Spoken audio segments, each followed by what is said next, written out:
Hello friends, I'm Phil and welcome back to PG Prototypes.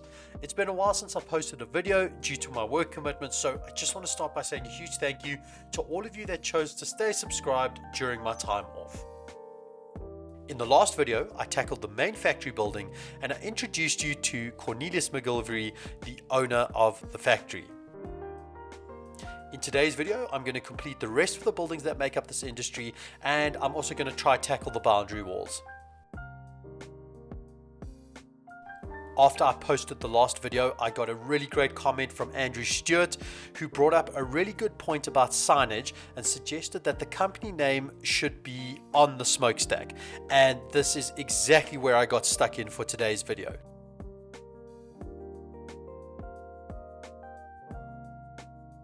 So I started off by designing a very basic block letter stencil, and I cut it out of some plain A4 printer paper.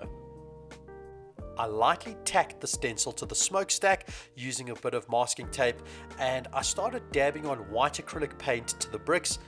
It's my first time attempting this type of signage, so I was really careful to not add too much paint to the brush. I gradually built up layers of acrylic paint to make sure that I had solid looking letters, but I was really careful to not lose any of the brick detail. Once I had completed this, I removed the stencil. I've got to say that I am really happy with how this sign turned out, and I just want to say a huge thanks to Andrew Stewart for the feedback in the last video. I really had not thought of this at all, and I think it's such a fantastic addition and really makes the factory look like a legitimate part of this era of railroading. Here's a picture of the smokestack in place on its building, and I'm really happy with how it turned out. So whilst I was in the detailing zone, I decided to design and print some electrical boxes that I could add to all the buildings. I've printed them on an older entry-level printer, but they turned out just fine. If you would like access to the models, just let me know in the comments and I'll upload a link. They are a really basic addition that just add that extra little bit of character to each of the buildings. The next thing that I wanted to complete was the coal store. I started by adding a base to the structure so I had something to build the coal piles on top of. There are a few different methods you can use to achieve this, but my favorite is to use Woodland Scenic's medium-sized ballast to build up the coal piles. One could use black ballast from the start, but I had this brown ballast available on hand, so I decided to use it. I start by carefully shaking the ballast out until I get the shape that I want. An alternate way to do this would be to use some sort of foam to create a base and then stick the ballast on top of it, but I've never really had any good results with that approach, so this is the way that I prefer to do it. In order to break the surface tension, I spray a mix of water with a drop of dishwashing soap over the ballast. It's important to use a fine mist sprayer at this step so the ballast doesn't move out of place. The glue I use to hold everything down is a mix of water, PVA glue, and a drop of dishwashing soap. I carefully dripped it into place, making sure that I covered all of the ballast. This process is a little tricky because if you add too much, the pile will lose its shape, and if you don't add enough, it won't set solid. After leaving everything to dry overnight, this is how the coal piles turned out. Now, the best type of coal is usually darker in color, so my next task was to paint the ballast with some black acrylic paint. In this case, it took me a few coats to completely cover the original color, and I also added a wash to the surrounding walls and floor just to blend everything together. The paint is a bit glossy during application, but once dry, it has an even matte look to it. Here is the final product.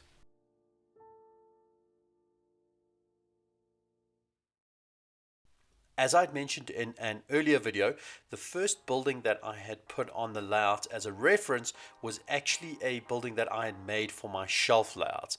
I had the shell complete, but all the details still needed to be added, so this was my next task. I used the same technique shown in the previous videos, but I decided to change the color of the windows. I wanted this building to look a little bit older than the other buildings that I'd done in the previous two videos, and the idea behind this was that this would have been one of the first buildings built on this factory complex, so it looks slightly different to the others. It's a little bit older and it has a slightly different design. Here you can see the mostly complete building. It's a little darker than the previous buildings I made, and it looks like it has spent a slightly longer time out in the open. I still plan on adding some details to this building and the other buildings, but for this video I'm just going to leave it here. The final building for this industrial complex is the site office. I kept it very simple and I matched it to the other buildings. I didn't cover the construction process as it is exactly the same as what I have shown in previous videos. I wanted to have a clear definition of the boundaries of this factory, so I decided to create some fencing to do this. Initially, I designed some solid brick walls, but they blocked far too much detail. I felt a good solution would be to rather use a combination of brick and palisade fencing. The palisade fence sections are cut out of 1mm cardboard and fit snug between the 9mm by 9mm pillars. There was the option to add more depth to the fence sections, but I felt they looked good enough for my purposes. The brickwork got the same paint and detailing as the other buildings, and I sprayed the palisade fencing with red spray paint. After gluing the fence sections in place, I felt that the tops of the pillars looked very bare and incomplete. So I designed some pillar caps, 3D printed them and gave them a coat of grey primer. And here's what the fences look like after painting the pillar caps grey and adding a weathering powder wash to the fencing.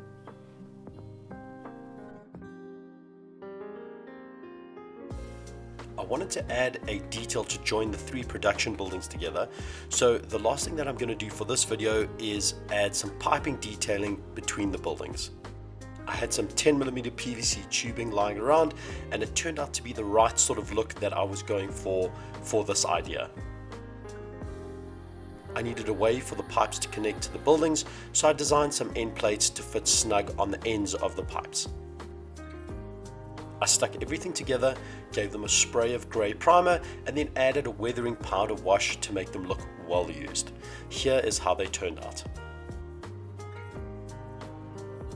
Now, I still wanted to be able to remove the buildings from the layout for when I transport it, so I only glued each pipe to one respective building.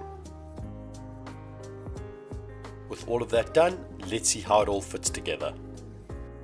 Although it was difficult to get today's video out due to my work commitments, I am still happy with the end result, but I'm definitely going to be adding more details to all of the buildings.